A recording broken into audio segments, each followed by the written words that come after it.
Three, two, one, and we're live. Alright, just checking the stream. Sorry for the late start here. I had quite a bit of setup time this time. Welcome to HeroQuest fans. Just double checking the stream here. So my plans changed. Originally I wasn't going to stream this weekend, but I am able to do so. And as you know, here on HeroQuest fans, we don't just talk about HeroQuest, although that is the primary thing I like to talk about. Okay, sound's working fine. We also talk about related games here, other things I'm working on, which tie in to HeroQuest a little bit, such as Battle Masters and lately Space Crusade. So, as you can see here in this little camera here, I've got these monsters here. These are actually Warhammer 40k orcs. So this set was gifted to me by a family member a long time ago. And I've just been kind of touching them up, kind of working on them. I didn't have a whole lot of reason to use them really until I got my hands on a copy of Space Crusade, which was from the makers of HeroQuest, of course, 1990. And I thought, what better use for these guys than to have them be monsters in the Space Crusade scenario. So I did a little research, and I'm not, of course, 100% married to the idea of everything in Warhammer 40k has to be canon for Space Crusade just because they're loosely based in the same universe. Just like if something is canon, quote unquote, in Warhammer Fantasy Battle, Warhammer Fantasy RPG, doesn't mean it has to be canon in my HeroQuest scenario, because it's only loosely based in the same universe, and really, why should you have to buy all these books and related games just to fill out some little background detail from your own game, which is a minimalist approach to the game anyway, when you can just use your imagination. So what I tend to do is, somebody tells me, hey, you know, there's this really cool thing in Warhammer Fantasy that you should put into HeroQuest. I'll check it out, and if I think it's cooler than my own idea, I'll go ahead and use it. If I don't like it, I just won't. Same thing with Warhammer 40k, 40,000. But I think it is cool that I do have all these extra figures, and I could use them. And sorry the lighting isn't better. The sun was out, I was using the natural light, and then I kind of went behind a cloud. Well, a lot of other people have done painting videos. This is nothing fancy. And I almost feel like, you know, Thomas Kinkade was a painter that was big some years back. And people made fun of him because his paintings were so popular. He's since passed on. But I guess the deal was that the demand was so high, they were making so many paintings from Thomas Kinkade, and they would guarantee that each one was personally, you know, painted by him. Turns out all they had to do was just do the assembly line. Everybody else kind of painted them for him, you know, based on his work, of course. And then just he would do like a couple finishing touches on it, and that's it. So he'd do like 2 swipes with a paintbrush or whatever, some minimal thing, and it's like, okay, now they can say it's officially an original. So, or, you know, you watch movies. It's always funny because you have some actor and they're supposed to be doing a painting, and they'll just, you know, it'll be like 99% done, and they just kind of go, you know, in the corner, and they're done. Or it's a sketch, but it's already completed. Because obviously the actor is not necessarily talented enough to have done that. And like you'll see him creating it in real time. Unless, like in Titanic, you know, they have someone else's hands doing the work, and then they show the actor and they splice it together so it looks like he's doing the work, but really he's not. So I kind of felt like, okay, these are already done more or less. I mean, yeah, I can add more details, but I'm just splotching on little bits. So if you want a painting channel, go somewhere else. You're just watching me do what I happen to be working on anyway. I wanted to get this done before the stream, but I just did not have time. So I'm working on 2 things right now. One is I'm trying to touch these guys up so they'll be more or less ready to go. Now, I haven't painted the other Space Crusade figures. I wasn't planning to do so. So these guys will look kind of out of place, but I actually have special plans for them. So I'm just adding a little bit of this satin varnish Duraclear. It's not a sponsored video. So these were minimally painted when we started out, and I'm just adding some sheen to the muscles.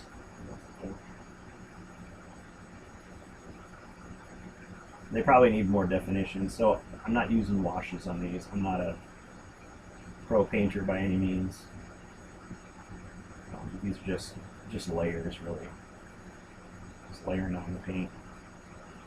So Bob Ross, I am not. Thanks for joining us anyway, my friend. It's funny, I remember Bob Ross doing his painting show in like the 80s, more the 90s really. But it wasn't, my family didn't have cable for most of my childhood, so maybe we got it on a couple of special occasions, like to watch the Olympic Games or something.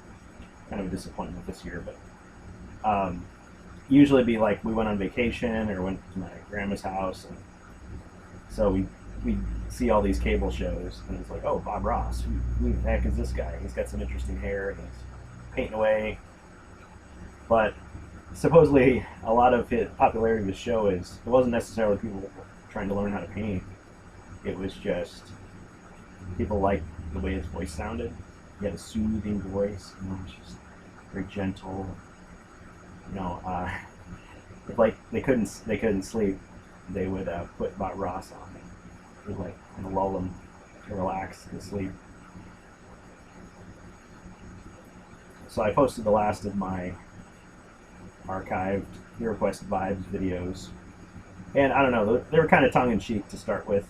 I might do a couple more, but essentially I just wanted to show off things that I created. And I might be putting too much on. It's like you put a lot on and it'll be super glossy, because even though this is satin varnish, it's really almost like high gloss. It's really, so you can stretch it out with water, but I usually just slap the paint on until it looks good to me. So I'm sure there's a lot of professional painters out there that are just cringing right now and going, wow, I can't believe this guy. Hey, you do what you want with your stuff. This is how I do it. This is how I have fun. And as I learn new stuff, I may try other techniques and maybe be more to your liking. But a lot of people like to use airbrushes. I don't have one. I've got the old rattle cans, but doing that indoors would kind of be a mistake. Today's a pretty cold, dry day. So, as you can see, not a lot of interesting stuff here. This is just, I was trying to set up Space Crusade in the background here, and I gotta tell you, the pieces don't fit together. They don't fit together very well. Sucking on a lozenge here because it's dry. Cheers, Dead Gamer. Yeah, so there are these little clips that hold the, I'll show you, that hold the board together. It's not right. There we go. Okay, so see how the walls kind of come together with these little plastic clips here? It's like they don't fit flush and snug on there. They're kind of just, there's a gap in the middle. And then on the edges, so these clips that are supposed to clip it to the side of the board. And these boards are just a little bit warped, which I knew of going in that they would be a bit warped. I may just take like a steam iron and try to flatten them out a little bit more. But because they're slightly warped, and because I don't know if this cardboard just needs to be like a half an inch longer, it just doesn't quite fit very well. So if you just disturb it in the slightest, it's going to come detached.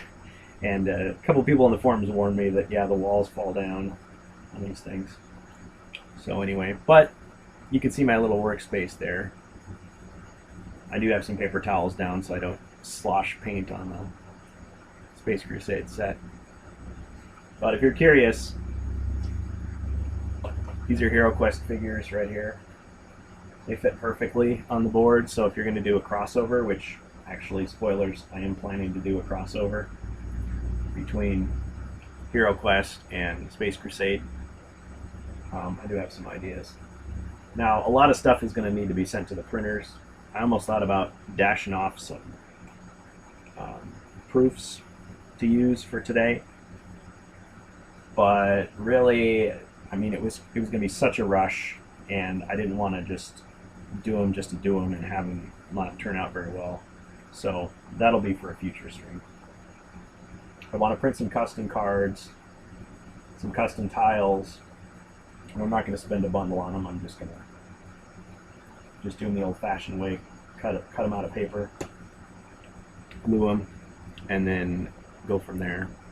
But yeah, right now, so White Dwarf magazine back in the day put together some suggested stats for using other Warhammer 40,000 figures. So you had the Space Marine Terminators, which I don't have any of those. These orcs actually come from Assault on Black Reach, which was the starter kit. I'm just learning about all this stuff after the fact. I was not a Warhammer aficionado back in the day.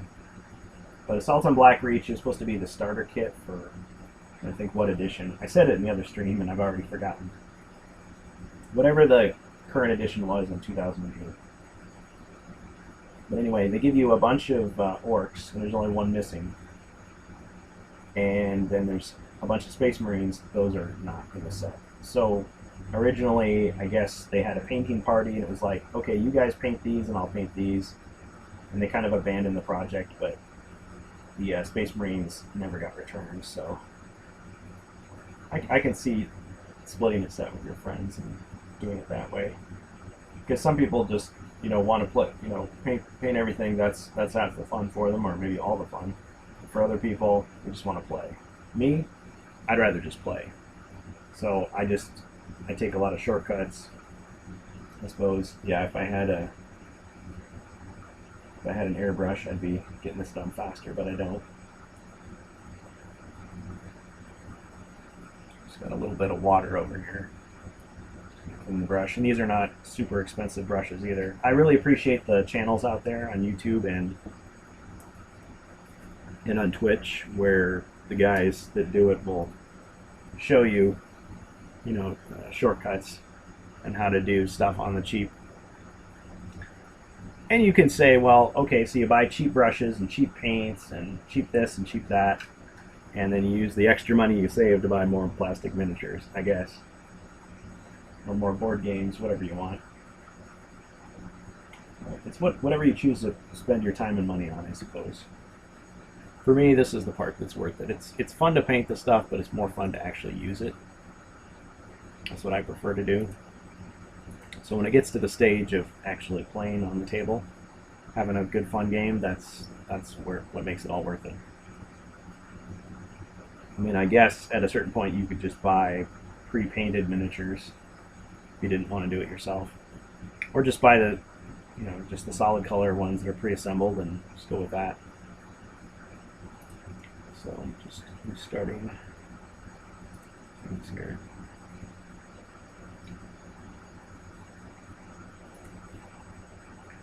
Sorry, folks, just a little technical issue there. Okay.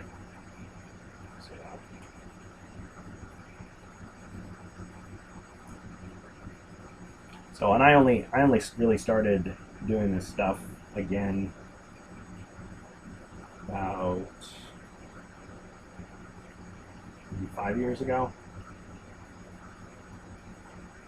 So it's not like I've learned everything or refined everything, and it's not that I'm too lazy to do this stuff, the way other people do it. It's just that maybe I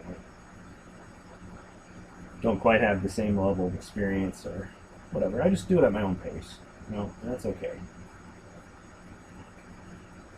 Works for me. Works for what I'm doing.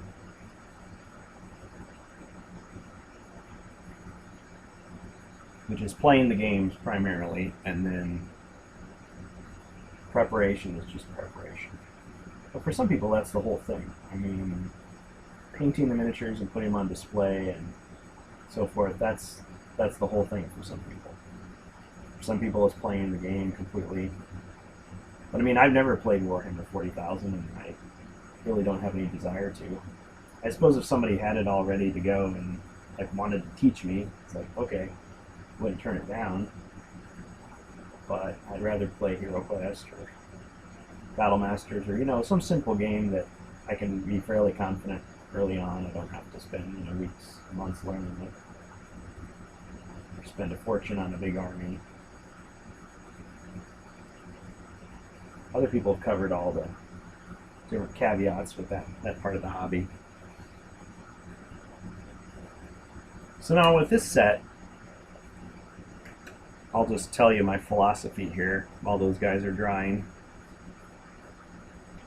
I mean, I guess I do the assembly line kind of thing anyway. You add one detail to everybody, then another detail, then another detail.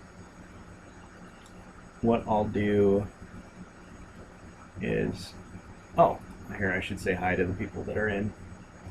Who do we have today? Welcome to Adept W, Donnie, and Striker667. Welcome, everyone. Hope you can hear me okay. So it's kind of embarrassing when you're doing a stream and then all of a sudden it's like, whoops, there was a sound problem. Sorry.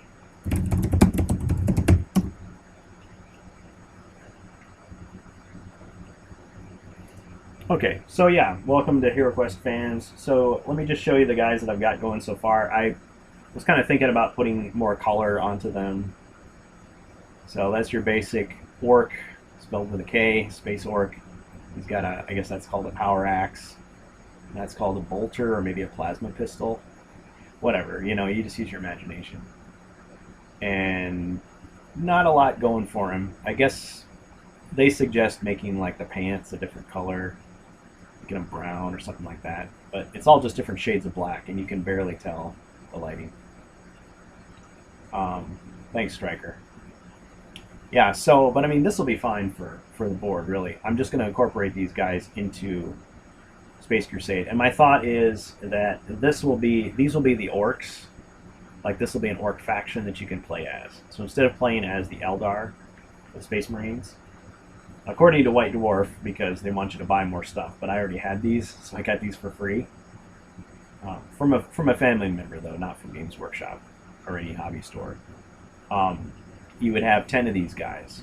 So 9 of these regular orcs, and then one, they call them a knob. It's short for a noble. So where's the guy? Oh yeah, this one. So this is kind of like the leader guy. And I realize he needs a little bit more detail. That's supposed to be a clip for his gun or whatever, magazine, so that needs to be painted gray. But yeah, this guy is the leader, and he's got 9 other guys that are with him. And they have different abilities. So what they've suggested from White Dwarf, and I'll probably massage those stats to my liking. So they've got 3, 6, 9, no. There's 4 order cards that they've got. 1, 2, 3, 4, 5. Where's the rest? 5.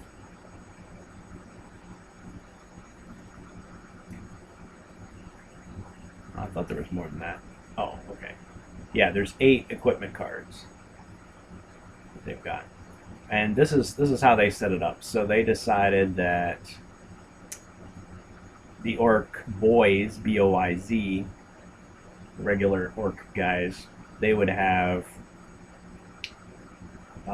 heavy plasma guns, which they fire with 2 white combat dice and 2 red, so it's like that. See, I bumped the wall already. And then they attack hand to hand like that. And then they've got bolt guns, which attack with 2 firing and 2 melee. So just because in Space Crusade you've got close range and you've got far off. And then they decided that the knobs will either have plasma pistols, bolt pistol, and a power sword, or a power claw and a chain sword. And so the knobs will have 2 for hand-to-hand, 2 white, and 2 red for firing. That's the plasma pistol. And then for the bolt pistol and power sword, it's the opposite. It's hand-to-hand is 2 red, and firing is 2 white. But I don't know. I'm kind of wanting to go by what's on the model. So with this guy, I mean, he's got a power axe, and he's got, I guess that's a bolt pistol or a plasma pistol, whatever you want to call that. So I don't know. I might just, I guess you could say, yeah, it's probably 2 hand to hand, 2 red and 2 white firing, I guess. Or you could do 2 red close and 2 red firing. And then I went through and I took out all the guys that had chain swords and like chainsaw swords. I just wanted guys that just had like a regular blade because it looked closer to the Space Crusade style. See, he's got a pistol and a blade sword. Then you've got these guys. What's that supposed to be? Is that a flamethrower? Is that like a laser rifle? I'm gonna just say, to conform to this game, that it's an assault cannon. So it's like a machine gun bolter, basically. And just use the Space Marine stats. So, in that case, assault cannon would be 2 red firing. And you can just shoot it in all of those directions.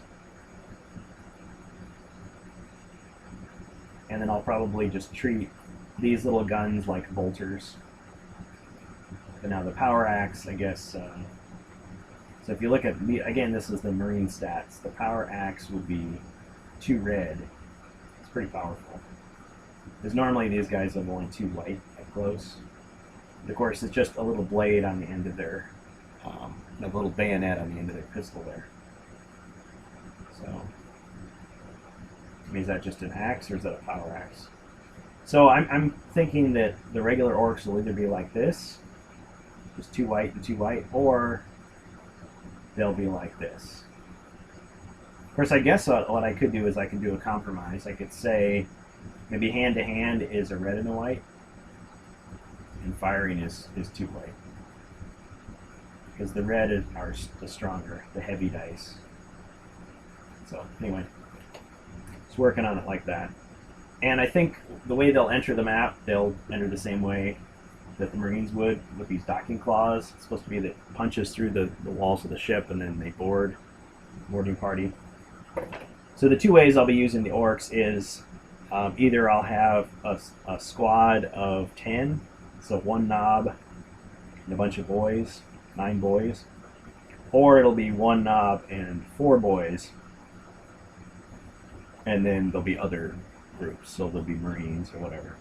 I was reading in the Warhammer 40,000 lore, however, that there's this orcish clan or group or whatever you want to call it, faction called the Blood Axes or the Bloody Axes, and that they were the first orcs to meet humans in the far future, and they will do mercenary work on behalf of humans, or they'll trade with humans, and they don't care, and other orcs look at them as traitors. So I was like, oh, okay. So there's already precedent for it, even before White Dwarf decided to cram them in, even before I decided.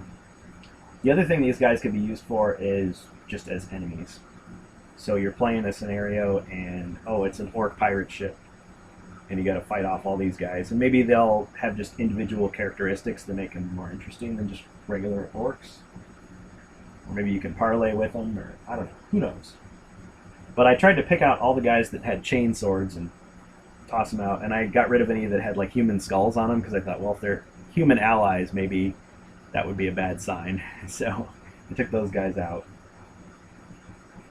And the knobs really aren't that much bigger than the regular guys, but there's like a huge orc war boss that takes up almost 4 squares, so he's almost like a dreadnought in size.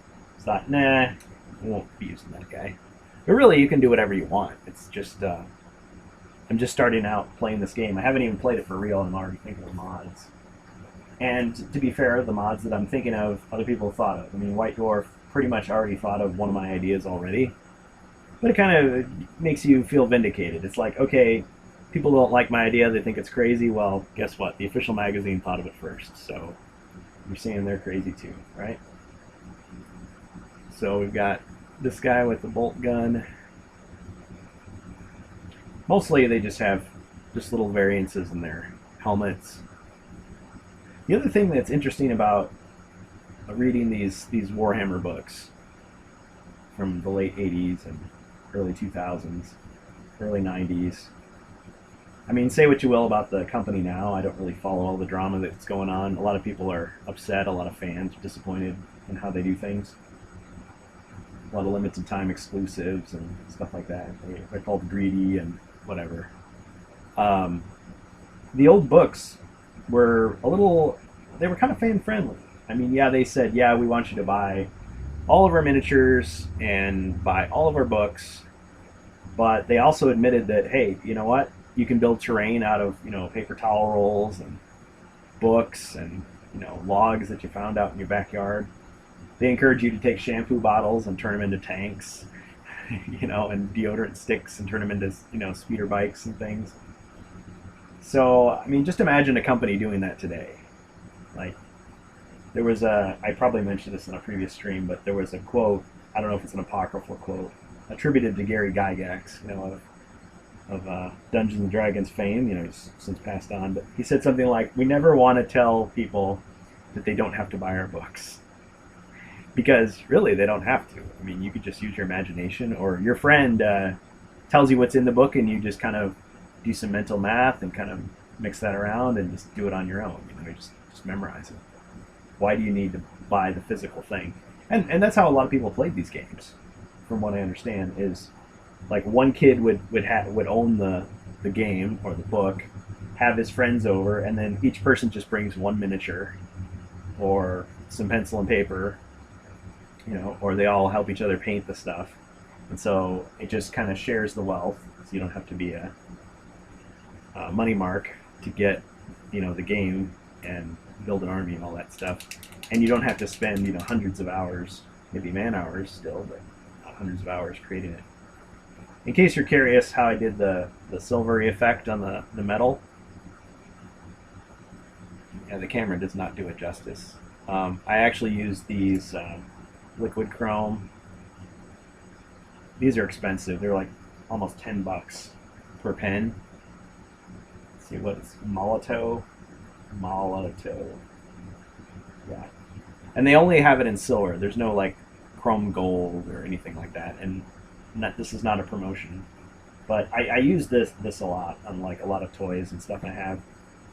And there's only certain glosses you can use over the top that will retain the kind of mirror finish. Other varnishes, like this stuff, will make it like dull if you put it over this stuff. So I got this, I think it's called Liquitex high gloss varnish. And it almost looks like milk, like you're painting with milk. But when it dries, it's like 99% as shiny and reflective, like a mirror as it was originally. But I guess this liquid chrome is more like liquid rubber, so to speak. So it's not just like shiny paint. It's like this stuff is shiny paint, this folk art.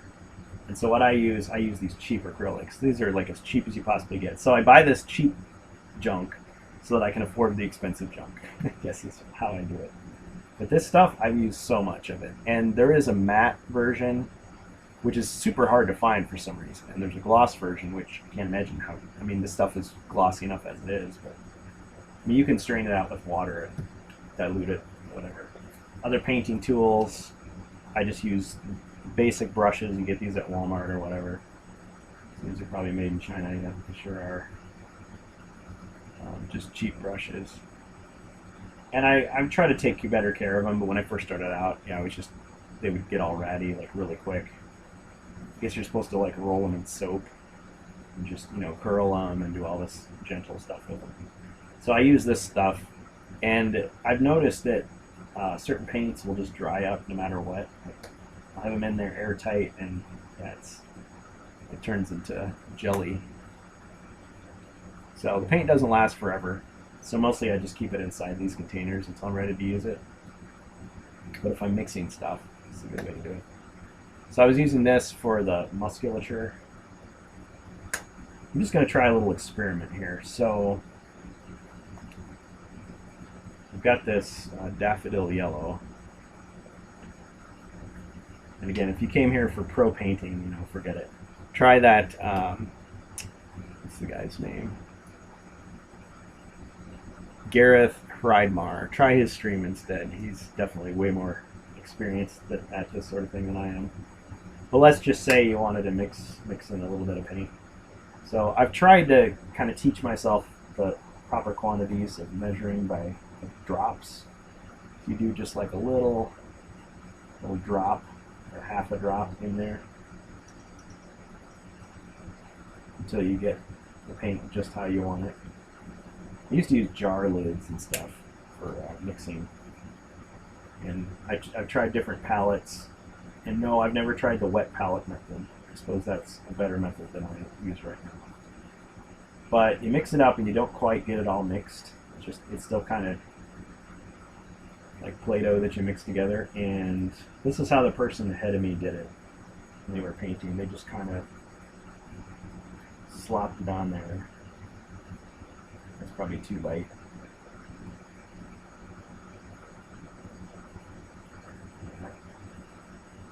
I got it too light. So you mix in a little bit more green, a little bit more yellow.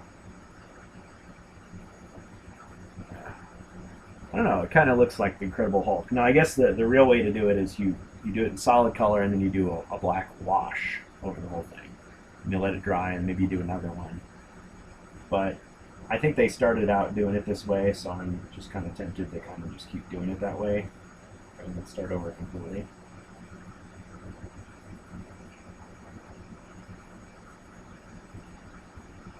Some of these guys actually have gloves on, and so I found myself having to repaint them because I wasn't paying close enough attention.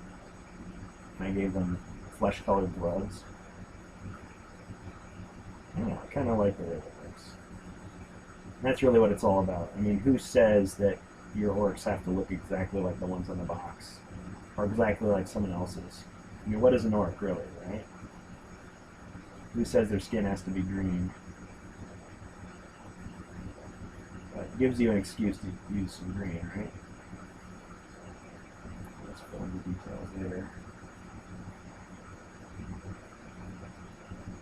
But I like the way it kind of brings out the definition of the muscle.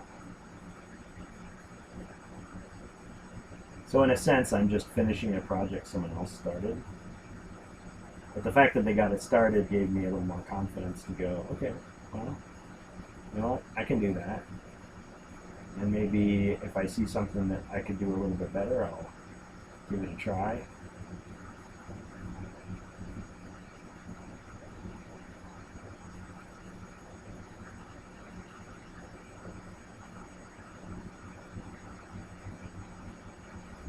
And yeah, all you painters out there can make a list of all the mistakes that I'm making right now. Chuckle about it if you like. But this is fun for me.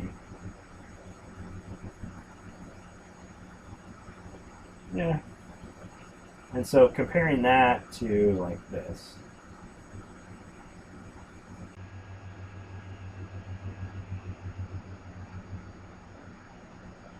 Yeah, I'll probably have to kind of sit on that. Because I know I varnished these guys already, but I could kind of redo them all with just a little bit more. The other thing that's nice is if you do like a glossy varnish, you can actually mix. Well, and I've done it both ways. I've diluted it so it's less glossy. I've mixed gloss with matte to create satin.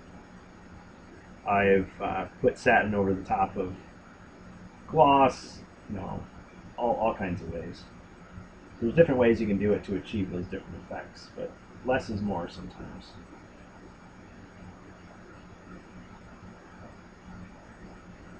I just don't want to cover up too much of what I've done because then it just looks like it's unfinished. See, that's almost completely dry. Alright, I'm going to try to varnish up that guy and see if...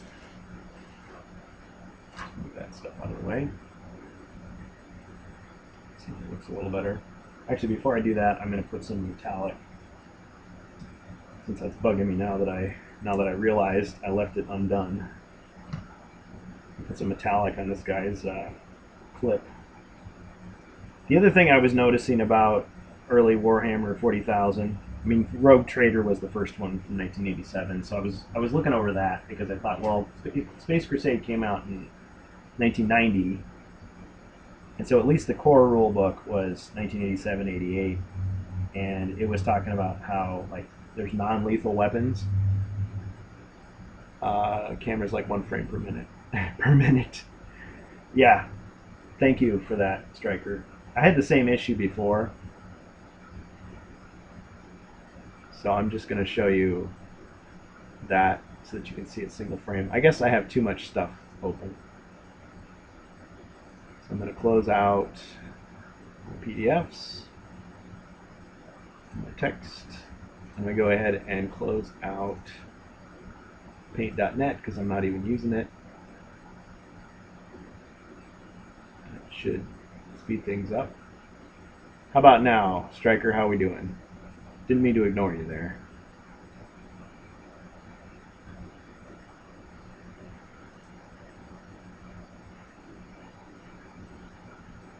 Yeah, 1 frame per second is better than 1 frame per minute. Yeah. Well, anyway, you win some, you lose some. The other problem is the heat is not good for the circuits, and there's a lot of heat in here. Just because it's pretty cold outside. So I'm just going to refresh the stream there. Hopefully it's a little better. But I'm still going to keep working, because I'm going to do that anyway. And I could have delayed the stream or canceled it just so I could paint, but no, I'll try it out. Other people have done this.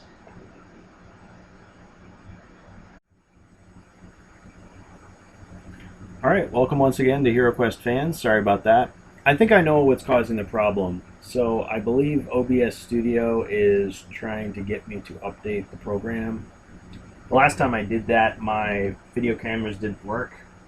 I was only able to stream with one video camera instead of 2 or 3 like I normally like to do. And that made me angry until I realized how to fix it. So it says encoding overload, consider turning down your video settings. See, this is no more than I usually use, so I'm not sure why it's causing me so many problems. Sorry about that, folks. I'll just have to edit that out. But hopefully it's a little better.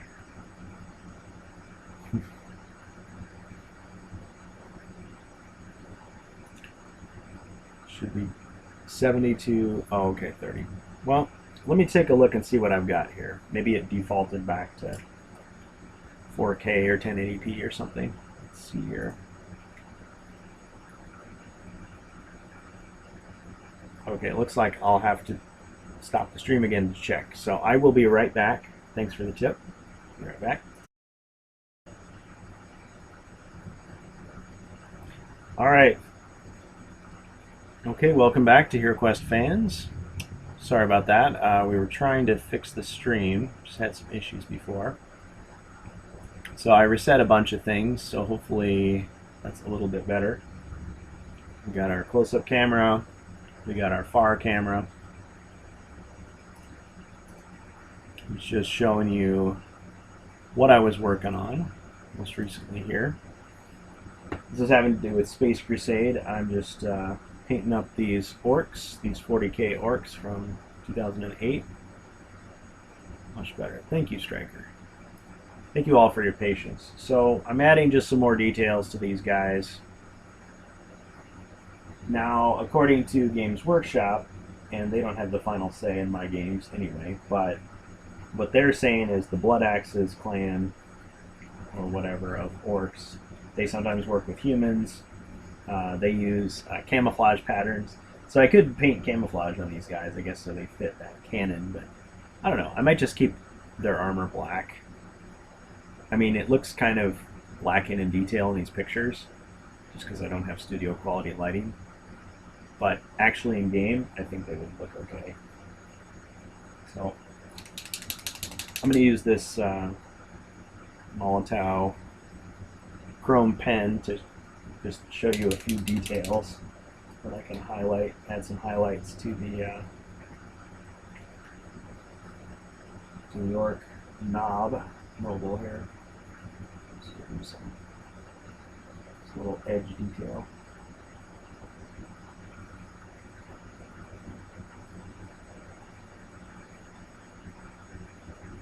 it's kind of the opposite. Like you can make the edges dark.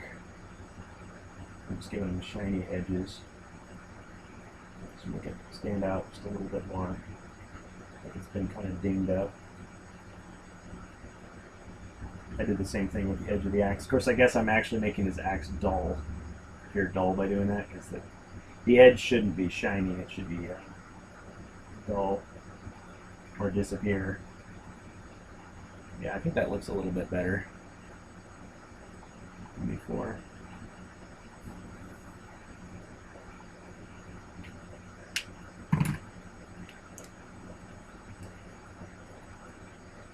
Yeah, I was trying to lower the frame rate to nothing, but the settings I had it on are actually, it said do 60 frames per second if you can, and if not, then do 30 frames. So that's that.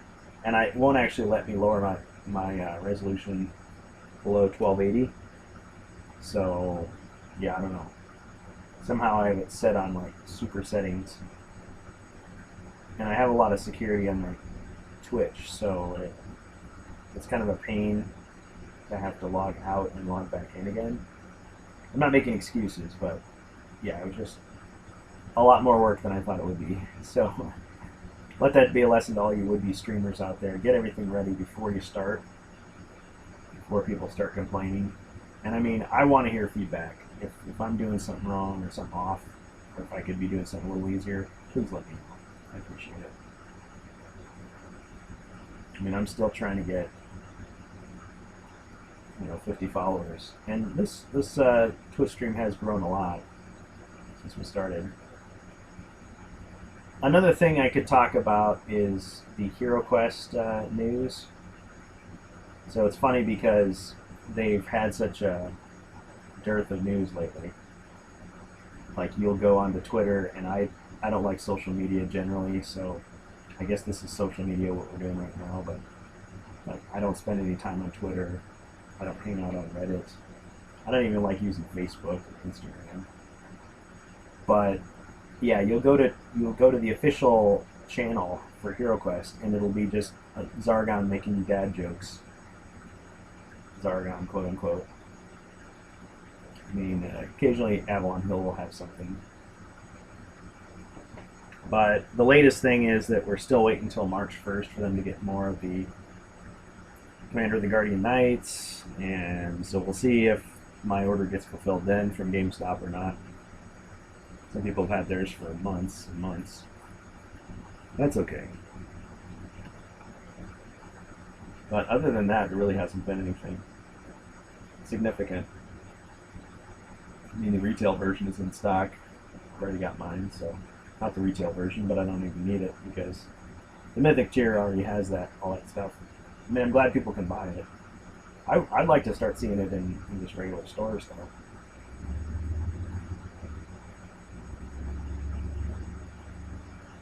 Yeah, I think they look pretty good enough. So I'm going to start clearing this off and show you what I've got underneath. I was kind of disappointed with the build quality of Space Crusade, the way their cardboard... I mean, they have these cool ideas for making cardboard walls and stuff, but they just don't hold up very well.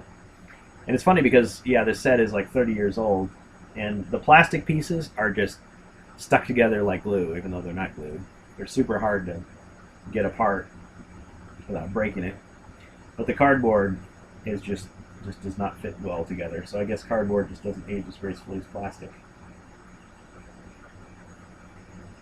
So yeah, I think this guy that'll be an autocannon. We'll say that's an autocannon, regardless of what it was originally intended to be.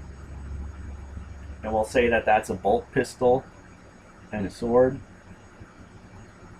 And we'll say that that's a power axe. I guess that is a bolt pistol. I do see the difference now. I mean, they both just look like fantasy guns, pistols. But this one, I guess you could say, is a plasma pistol, and this is a bolt pistol. But yeah, the Warhammer 40,000 has non-lethal guns, which are just as effective as lethal guns. I mean, a stunned or unconscious enemy is as if it's dead. You remove it from the board. So all of that stuff in the German version, you know, about the Galactic Security Squad and all that stuff with their non-lethal weapons, could be perfectly canon as far as Warhammer 40,000 is concerned. I mean, they even say in there, yeah, we want you to set the game in our universe, in our world, but there's a lot of planets, there's a lot of factions. Who's to say that, you know, you have to do it exactly the way we do? If it's more fun for you, make up your own stuff. You know, you can modify the lore at will. So there's nothing that says that the canon in Warhammer 40,000 is set in stone. It really isn't. And it's the same way in HeroQuest. In HeroQuest, you know, if there's something that's vague or not much fun, or there's a dispute about the rules, yeah, in Space Crusade they say you roll the dice to see who's right. But in HeroQuest, Zargon or Morkar is the final authority. So if he wants to do it a certain way, that's the way it's going to be. You're the ultimate authority in your game. So this is the board set up for Space Crusade. And someone suggested that I should play by myself, just like Always Bored, Never Boring has done on his channel. And of course, I'm not trying to copy him, but it's a neat idea. It would be easier to do it in this game than it would in HeroQuest, because a lot more can be done randomly. Like, you could hide the blip tokens from yourself so you don't see necessarily what they're going to be beforehand. And no, I'm not going to play the full game right now, but hey, maybe tomorrow I could. I kind of want to finish up my cards, because I'm designing orc cards, and I'm designing them in the style of the ones that come with the game. So the Alien Event deck, which I can show you in a minute here, the Alien Event deck has these cards in green. So like so. Let's get that other camera back. Okay. So see how they're in green? And then the Eldar expansion, they're in blue. And so I thought, oh, well, I could make red cards for the orcs. That'd be kind of cool. Of course, then I'd have to design all the artwork on these. So I don't know if I want to do that. I would probably just sub these guys in for the Marines and just use the same Alien red cards. But keeping that in mind, you've got these cards for the, well, here, I'll just show you what I got. So if you do the window capture, I'm going to switch over to this.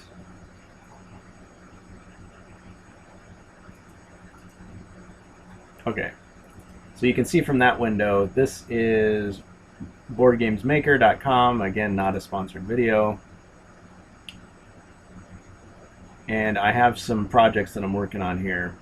So this is kind of, and a lot of these are placeholders. This is not final by any means. And of course, I'm not selling these. These are just for fun. But see how, so you've got these, this will be an example of a card right here that the Space Marines would have. See this bisections one? So you've got that there, but, oh yeah, and then the Eldar cards would be like that, psionic shielding. So I'm doing some modifications of those. But the red ones would be the orc ones. And I'm taking the concepts that they put into this White Dwarf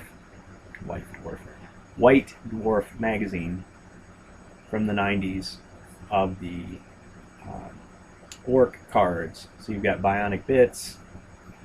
Your Nob may re-roll one die whenever he attacks in hand-to-hand combat to try to improve the score. Remains used for the entire mission. And yes, I used the symbol that is of the Blood Axes orc clan. And Daka Daka or Daka Daka. So any of your orcs may fire twice. These may fire, move, and then move again, or fire twice before or after moving. Discard this card after use. So there's a whole bunch of those that I need to finish. I'm going to print those out. I could probably print proofs just for playing, rather than switching screens to read them off of my computer. and then eventually get them professionally printed. So I'll have a number of those. Those are just placeholders. And then the other side will look like this. Just get a cool swig of water here. And of course, the orcs have like this pseudo-Cockney dialect they speak in, so everything's kind of spelled phonetically. But anyway, I'm working on that.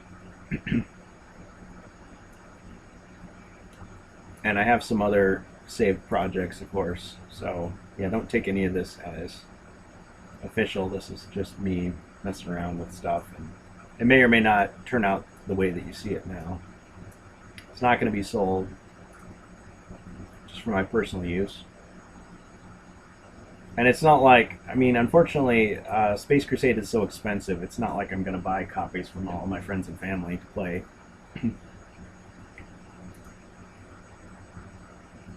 So if we play, it'll be using my set. So here, oh, you can't see that, can you? Nope. I'll zoom in.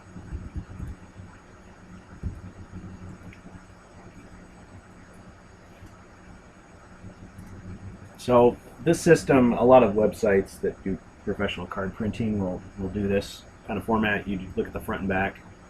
So I've got psionic shielding.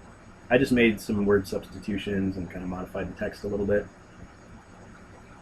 There's a little bit of a magic flavor to the Eldar attack, and I don't have a problem with magic, but if I'm playing with somebody who does, I have the whole demagikified world of HeroQuest, and I guess the demagikified world of Space Crusade as well. And I do kind of plan to create some translated German cards as well. So you'll have that GSG stuff as options in the game. But I mean, I do want to play just the base vanilla regular game as intended for European territories in 1990 as well. So anyway, just sharing that.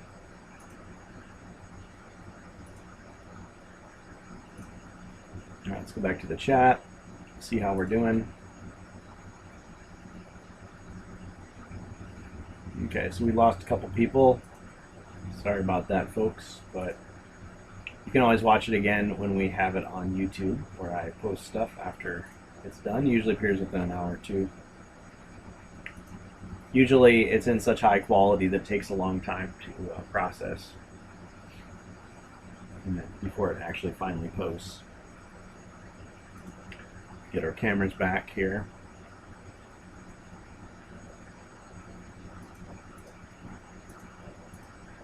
Okay.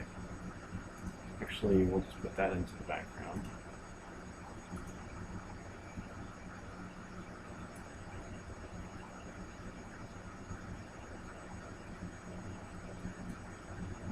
Okay. So you can see that there's some warping here. This needs to be ironed down. But overall, I'm excited to see it coming together.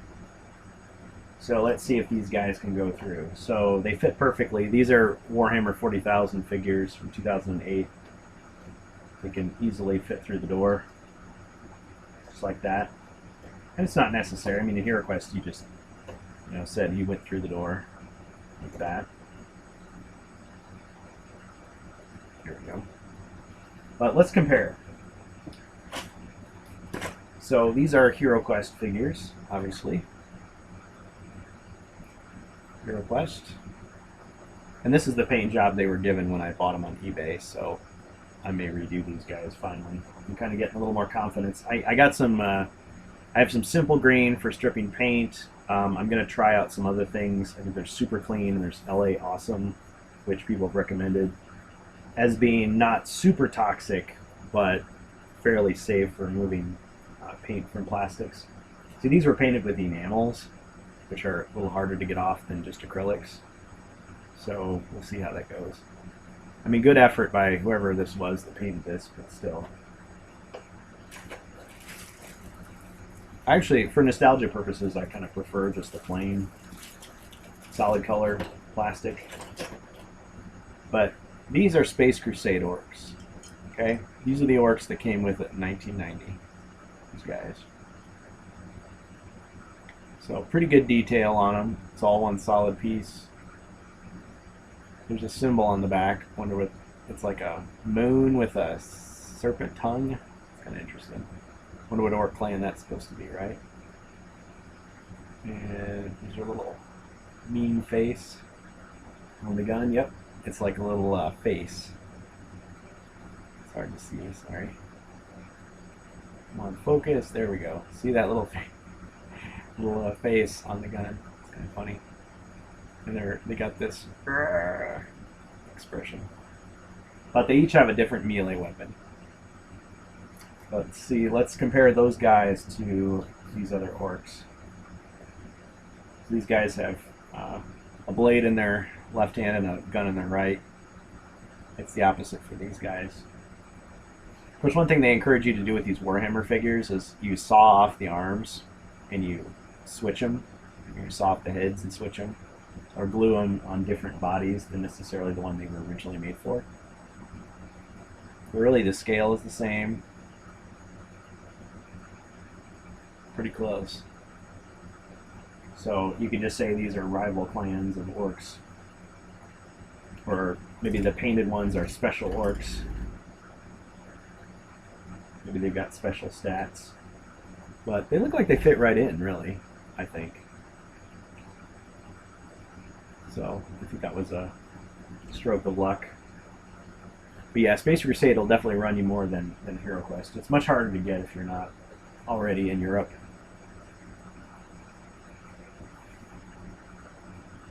So, yep. So you got whole bunches of orcs. And just looking at these docking claws, they call these docking claws, these things. It's supposed to be where everybody starts. Like, and they're supposed to be in that tiny little walkway. I mean, you're not going to fit very many of them in there. So you could put a couple of those on there. You could put like 4 on each one. They're just march them in as they come in. It's just like just a fancy way of bringing them into the game, really. There's a Chaos Space Marine. But again, these Warhammer figures are just going to be like a supplement to what I've already got. I kind of like the way they look so far. Yeah, I definitely used too much varnish on this guy. He looks like he just stepped out of a bodybuilding competition. His muscles are like actually shiny, not so sweaty. I was kind of going for the look of this guy. You can see how his muscle definition looks. But yeah, I could paint it in a lighter green and then cover it in a wash. Really diluted black paint. I did put these little stars on them. You can't even see it. I was going to say like the blue team and the red team. Blue squad, red squad, but now that I see how they plan to do it, I think it'll work even without all that extra stuff. Just keep track of visually what each miniature has.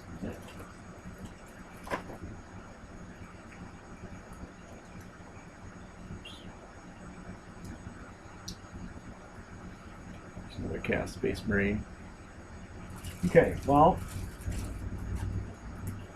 I don't have a whole lot else to talk about this stream except just to kind of show you a couple other things I'm working on in the little workshop. The Games Workshop, you might say, not officially licensed. Oh yeah, this thing was a disappointment. So, I mean, relatively small disappointment in the grand scheme of life, but see how you got these little clips and everything? It's like, oh, this is going to be awesome, right? Well, it's like just the slightest. Okay, now it's not doing it, but it was like I just touched it barely, and this thing would just like fly off. But I understand the point of this. What this is supposed to be, just it's on like 99% of the time it's just on the table. just in front of the alien player to remind him what the stats are for the monsters. But these clips don't, they're not super snug. They're just kind of like resting on there. Just barely. There you go. That's what was happening earlier. So that and these clips for the walls were just, they're not very secure. They're not very strong. So if you get your set and it's all messed up like that, oh well. I mean, you could reprint everything, I guess, on, you know, stiffer card that fit more snugly. I don't know. I suppose you could wedge a little extra piece of paper in there just so it fit like really snug and perfect. Because there's a card where you're supposed to pick up the board and like rotate it around. So let's say it happened to this one. So you're like, okay, so I got to take the board off,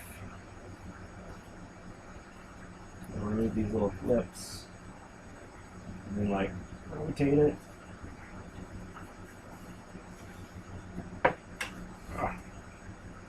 That,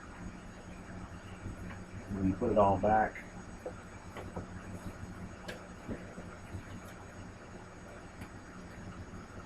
Just imagine kids with less patience trying to do this.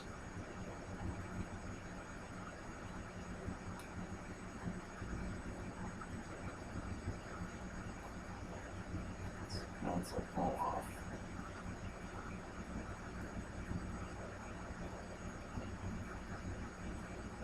Maybe the card just shifts everybody's position rather than rotating the entire board.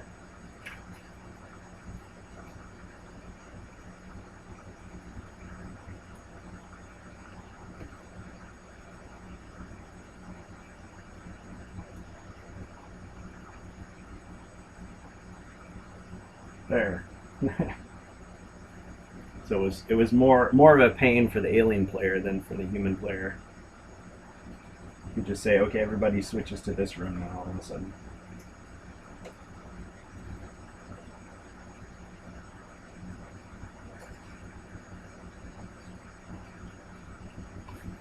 But yeah, I have read over the rules a couple of times, and I feel like I pretty much know what's going on. It's just that as I'm playing, it may take longer. So tomorrow, if I've got the energy, I'm going to try to play against myself in this Space Crusade game. See how it goes. Just going to shift that to the side.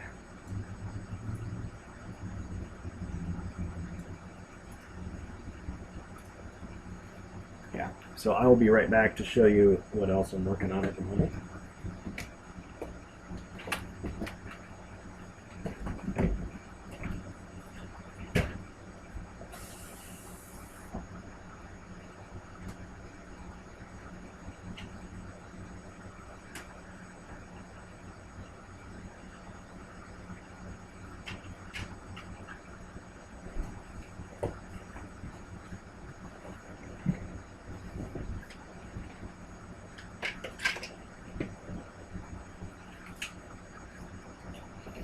Alright, so this next thing was a big job, much bigger job than I thought it would be.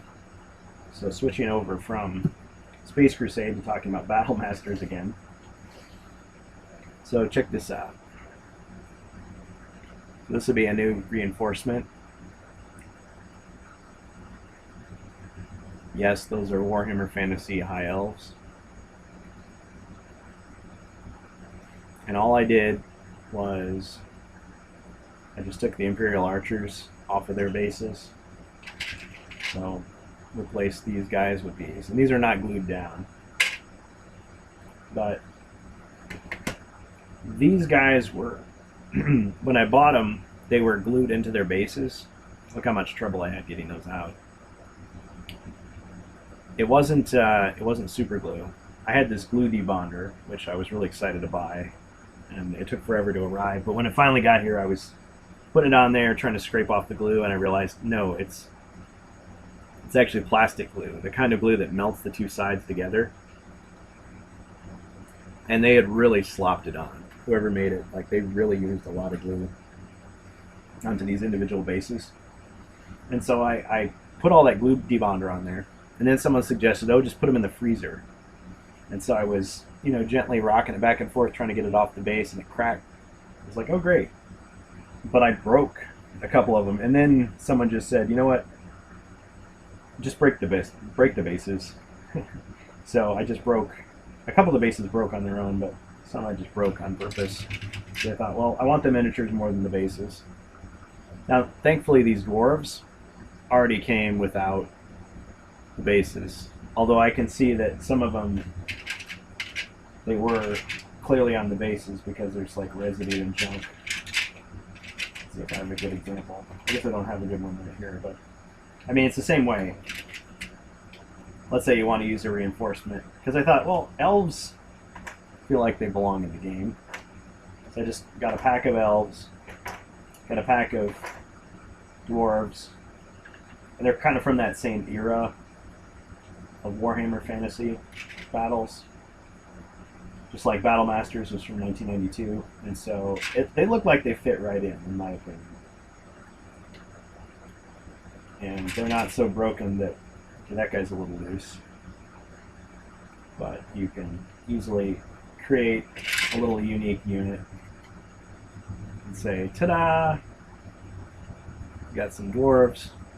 And yes, these guys were originally meant to have shields. So I showed in another video how I just took a Tiddlywink, one of those little plastic discs, and put a little bit of sticky tack or poster tack, and then just stuck the Tiddlywink there for a shield.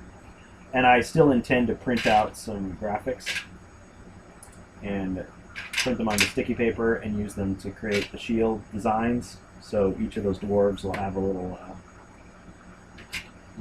decorative shield, just like all the characters, or most of the characters, except for the archers and the ogre and Battlemasters have, because they'll have a shield that's a flat piece of plastic, and then it'll have a colorful sticker glued on, stuck on it. So anyway, so doing a little Battlemaster stuff there.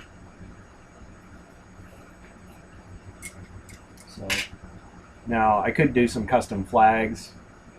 I actually have some bamboo skewers that I was going to just kind of whittle the edges a little bit, and then maybe put a little ball of green stuff on the end, print out a new sticker, put that around it, so I can have a custom flag, like for the elves and for the dwarves.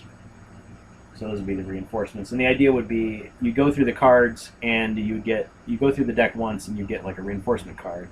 And if that unit is destroyed, you can replace it with maybe the elf unit or the dwarf unit.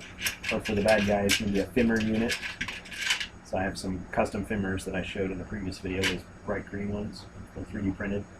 And with those, I would just, since they're not slot bases with these little things, I mean they're just like the HeroQuest ones, I would just stick them down with sticky tack. Just stick them down, and it works well enough. Sticky tack is great, and it's not an advertisement for sticky tack, but I just think it is great. Use whatever you want: blue tack, poster putty, poster tack, whatever you want. Spelled with a K. So yeah.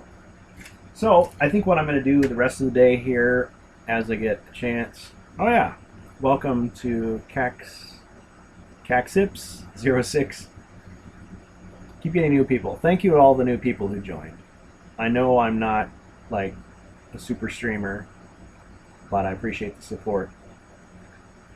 I'm glad you enjoy what I'm doing. So Adept W, it's a ma. So welcome to all these people. Yeah, welcome to HeroQuest fans. I hope you enjoyed this stream. I plan to do a stream tomorrow. Chances are we're going to try to do something interactive. So if I have the energy, I would like to do a Space Crusade playthrough, but unfortunately I think the materials that I want to use won't be ready yet. So we could do a HeroQuest dramatic reading of one of the Dave Morris Choose Your Own Adventure style novels. That'd be a lot of fun. I really doubt there's going to be any new announcements from Hasbro or Avalon Hill. They usually do that on Fridays, and this week just nothing happened. So, but I'm excited. to play next time Battle Masters with some reinforcements. And I think these elves will probably be just like crossbowmen, because they're elves, so they're just awesome. So they'll be able to shoot 3 hexes away instead of just 2. And the dwarves, I think, will just be like probably as strong as a knight. There's 5 of them. And the Fimmers will probably be as strong as a Chaos Warrior, probably.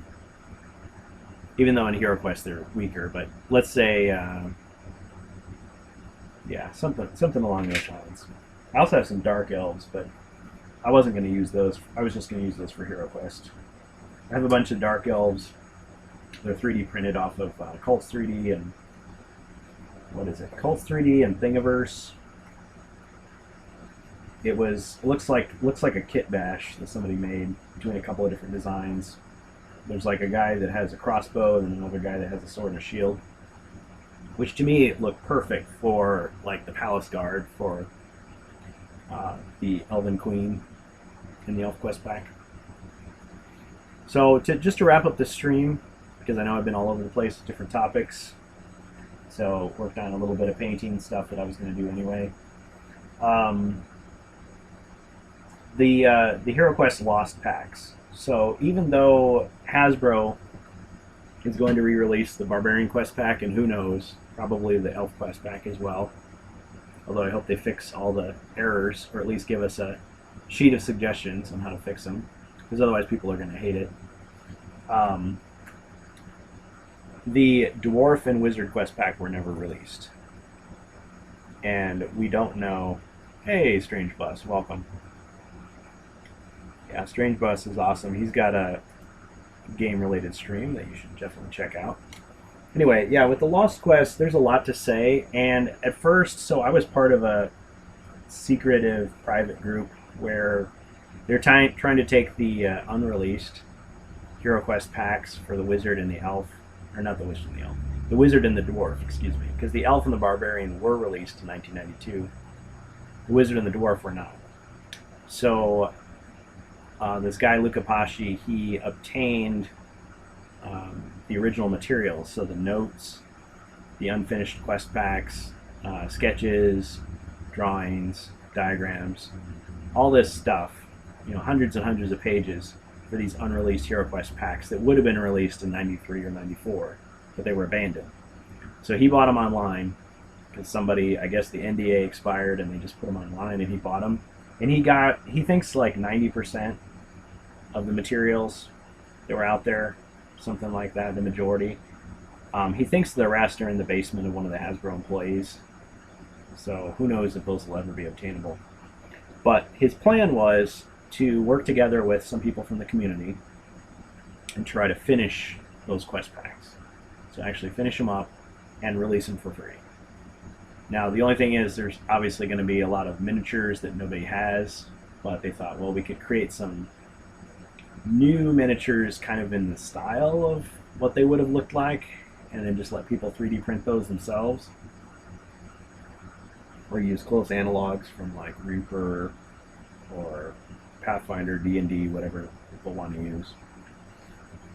But the idea was there's all these details that they just didn't want to release yet to the public, so I wasn't sure what they were going to want me to talk about. I mean, I didn't sign any NDA. I could just say whatever I wanted, but I want to respect their wishes too. So the essential idea is that you have each of these quest packs, and the first 3 quests are solo quests. So you have just the wizard by himself doing adventures, trying to get artifacts and things, and then the other 7 quests are with the group. So you got the 4 heroes, and the last 2 quests are like a 2-parter. So you can't stop and visit the armory.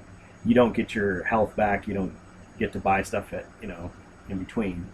It just goes right into the last ones. The last 2 are really hard. So the difficulty was turned up to 11 for these.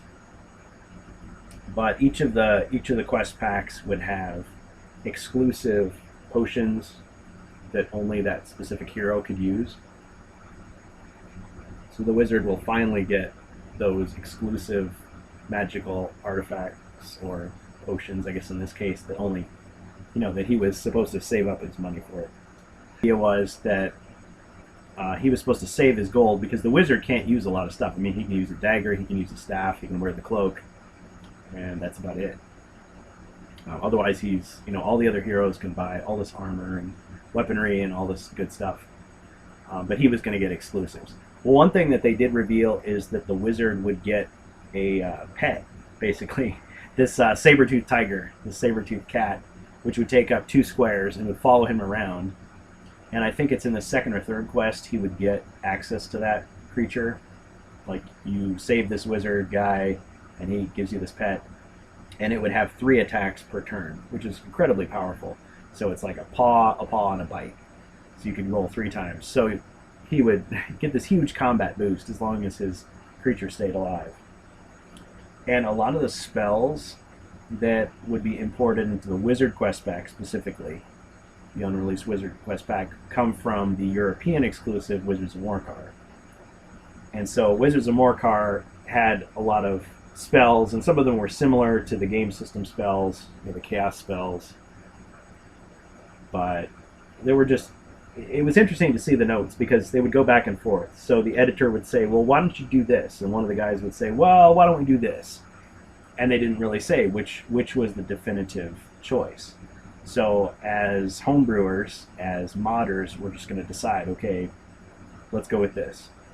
But what I want them to do, and what Hispazargon and several other people on Yield In are saying, is, well, we'll release the finished quest pack that's fully playable and has all the quests, 10 quests in it, the new characters, the new potions, spells, artifacts, everything you need to play, print and play, basically, for Hero Quest. But we'll also include some kind of like developer diary that shows, well, here were the options that we chose from. Here are the gaps that we filled in that weren't in the original, like they didn't make a decision. Here are the glitches that we fixed, because sometimes there's little weird stuff like a monster that just kills you and you can't do anything about it. Or you opened the wrong door, this monster killed you. That's a lot of fun. Now you gotta start all over. Or just overpowered stuff. But the great thing about Hero Quest is that you can do whatever you want, pretty much. So even though we'll have this play-tested, polished version, hopefully. I don't know how long the development cycle will be, like a year or 2.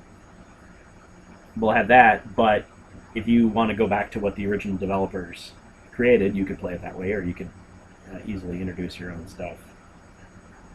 So I'm excited about it, but yeah, there's a lot of just details, because Luca Pasci will supposedly he scanned everything, all these hundreds of pages, but maybe you won't hear from him for a couple days, and then he'll post a scan of a typewritten piece of paper that has red pen annotations all over it. And so you'll be zooming in, trying to read it. It's like you're going through the GFK files. You're like, okay, where's the grassy knoll? Where's the details? Where's the smoking gun? You're looking for, oh, that's interesting. And then you read something else and it totally contradicts it. And it's like, well, is there a page missing, or what am I seeing here? And yeah, he wants us to clear it with him before we spoil anything big, so I haven't really spoiled anything big yet. But I'll probably go back through that in the next couple of days and just see if we can do another stream just dedicated to that. Just talking about the Dwarf and Wizard Quest packs. I mean, the Dwarf Quest pack is only half done, so it's got a lot of growing to do. But there's all this stuff about Dwarf metal, so it's like Mithril. So I guess you have weapons that are stronger because they're made with dwarf metal. And there's, I don't know if they're chaos dwarves, but there's a female dwarf. Oh yeah, that's the other thing. There's a female version of each of the 4 classic heroes. So there's a female wizard, female dwarf, just like there's a female elf and female barbarian.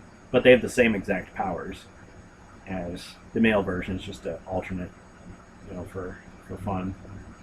But let's say you picked one of them, so you're the male barbarian. Well, there'd be a female barbarian in one of the quests, as an NPC. So same way with this. So let's say you're playing as one of the dwarves. The gender swap dwarf is an evil dwarf that you have to fight. So it's okay, that's kind of an interesting little twist. But it's nice to see that they're using every miniature. It isn't just well, this one miniature will just never get used.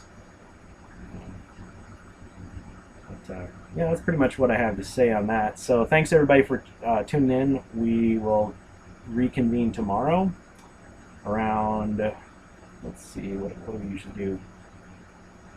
Like 6 p.m. Central Time, and we'll probably do some interactive stuff. So the Hero Quest novel, that was a lot of fun last time, and possibly some more Space Crusade, depending on how much progress I make on these. Maybe if I do some proofs of the new cards and things, I can share those, but it all depends on the weather and so many other little factors. So thanks for everybody for joining. Let's see who else we've got here. Yep, we got the Strange Bus and Adept W, Donnie, Itzama, Caxip06, Striker 667. I always feel great about myself reading all these people's names and mispronouncing them. But anyway, it is what it is. So everybody take care. Thanks for joining us, Hero Quest fans. I'll be reposting this on YouTube in a couple of hours, and we'll check you out next time and play some actual games on Twitch. How about that?